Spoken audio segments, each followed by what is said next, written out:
Welcome back to this episode of Trojan Poetry. So this week we have another one that I picked. We'll see what we come up with based on our reading here. This one is called Enemies by Wendell Berry. Here we go.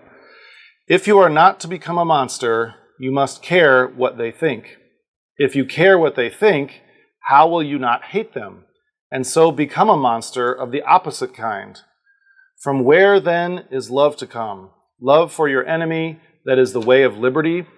From forgiveness. Forgiven, they go free of you, and you of them. They are to you as sunlight on a green branch. You must not think of them again, except as monsters like yourself, pitiable because unforgiving.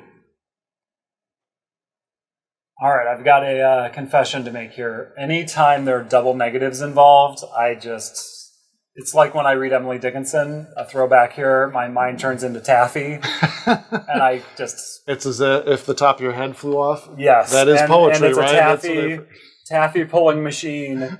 I'm so turned around here, and I think obviously that's part of the point. That's the idea, yeah. Right? We did have a poem called Monster by Dorothea Lasky, so I'll link to that too. So, hey, if you're doing a monster thing, a couple poems about monsters. Right, why not? Okay, Mike, Enemies.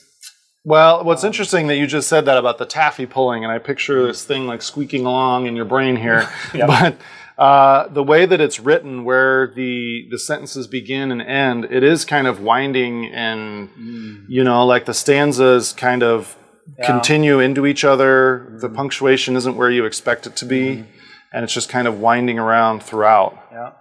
I think the key for me is to look at the first and last stanza. If you look at the first stanza, if you are not to become a monster, you must care what they think. All right, so you don't want to become a monster. You have to care about whatever others think, what everyone else thinks. If you care what they think, how will you not hate them, and so become a monster of the opposite kind? So it's like this catch-22. Yeah, you're gonna end up a monster. And then at the end, it says, think of them again. It goes on about forgiveness. Think of them again, except as monsters like yourself, pitiable because unforgiving. So no matter what, you are the monster. You are monstrous.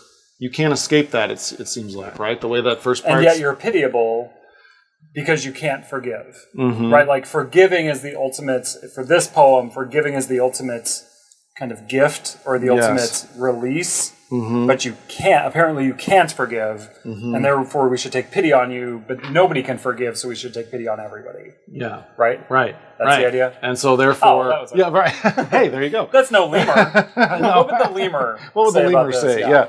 Well, even despite all the double negatives, no, I think that idea of forgiven, they go free of you, and you of them, they are to you as sunlight on a green branch. That's an extreme statement. What do you think? Well, the idea that if you have an enemy and you forgive them, they become like sunlight on a green branch. Meaning they're shining on you, giving you sustenance? Yeah, right. I mean, that's a real reversal. Yes, big time. I mean, I don't think many people can do that. And maybe that's why we're all monsters, right? I can't think of many people that would be able to just let it go, as they say, right? And then accept that their former enemy is now like sunlight on them. Right, like a sunlight on a green branch. That's obviously going to help them grow or be sustenance, right? Nourishment. Yeah. Love for your enemy, that is the way of liberty. So the only way I think it's really interesting that no matter what, we're all monsters. The only way to be free is to love your enemy, but that apparently is not even possible. So it's almost like, how could we even comprehend that? If no one is capable of loving their enemy and forgiving and doing these things, then how do we even know? Pity, right? It becomes pity. Well, I think. Pitiable because unforgiving. We're just a bunch of pitiable monsters. Running around. Well, what would you say is the difference between pity and forgiveness, right? I mean, especially in this poem. Well, pity is like you understand. At least you understand. And pity can be condescending too, right? Yeah. But I don't think that maybe is what it's meant here. Right. I take pity on you, right? Like I'm going to give you a free pass. Right. I can kind of see where you're coming from. And I think you can pity somebody and not forgive them, right? Like it seems like that's possible. Right? Yeah. People are still responsible maybe for what they've done.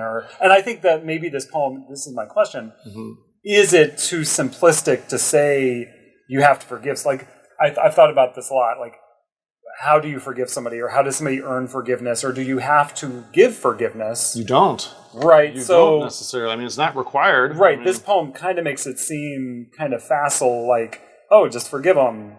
But it's like, and obviously he probably isn't saying exactly that. I understand that. But it seems a little easy. Right, but it's not possible. But I think that's the irony of this setup here is we all know what we should do. However, none of us... But should you? That's the question. What should you... Forgive. Like, what is the limit or the barrier or what is the hard line when you can't forgive somebody? Or is there? Mm-hmm. Or are you supposed to always just forgive? Yeah. Well, it depends on, A, your belief system, and B, I think what was done to you. And it does the other person... I guess in the most extreme form, you should be able to forgive anybody because everybody is pitiable. And we're all in the same boat. But I think that's the hard. Yeah, we're all getting monsters. To that 100 level. Yeah. Ugh. Yeah. Well, I agree. I agree with the sentiment of the poem in terms of the forgiveness and the fact that all of us are flawed, right? I think that's part of what this poem is saying, which I can really identify with. I think that's powerful once you dig a little bit deeper here. All right. Thanks for watching. Join us again here on Trojan Poetry. Check out our Twitter, Trojan Poetry DGN, and our website at trojanpoetrydgn.blogspot.com.